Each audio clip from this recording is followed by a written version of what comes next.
Hello, my name is Katja Stolle. I'm working for the Global Peace Initiative. And to help you to better understand what this initiative is all about, I'm going to explain different aspects of it over the next weeks. Today I would like to talk about invincibility as the basic concept underlying all our programs.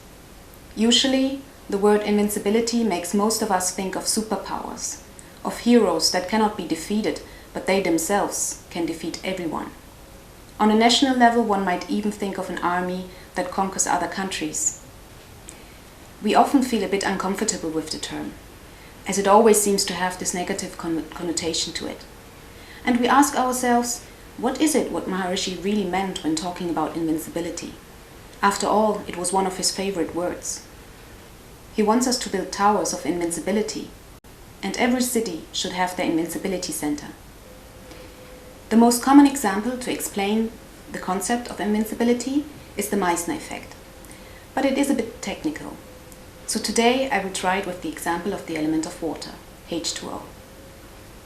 Water is a chemical substance that appears in nature in three common states of matter: gas, liquid, and solid.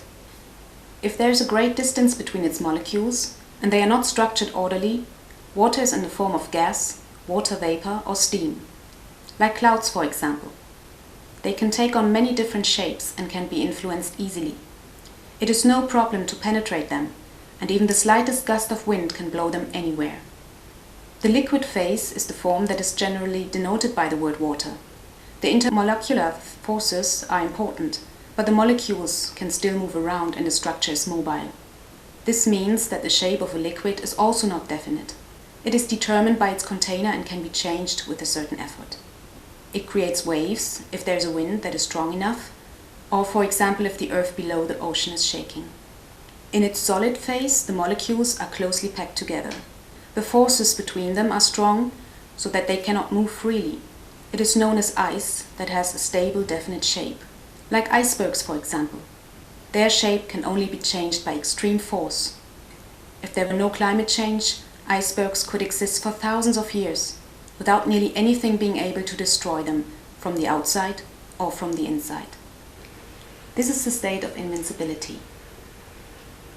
It doesn't mean any disadvantage for anyone. No one is a conqueror or a victim. This is a state of pure, peaceful being. A state that cannot be altered by any negative influences from inside or outside. In Maharishi's words, invincibility of a nation is a state of national consciousness so strong, coherent, and integrated that disruptive influences cannot penetrate it. The development of invincibility in every nation is the only practical approach to world peace.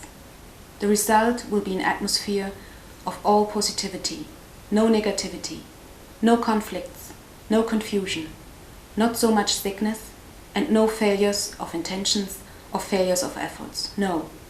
Everywhere will be positivity, peace, and a bliss continuum on the level of integrated national consciousness, which is the level of invincibility. I hope that this was helpful for understanding that it is worthwhile to establish this invincible state of being in every one of us and for all nations of our world. And in our next episode, we will take a closer look at the evidence that shows that this can really become a reality. Jai Gurudev.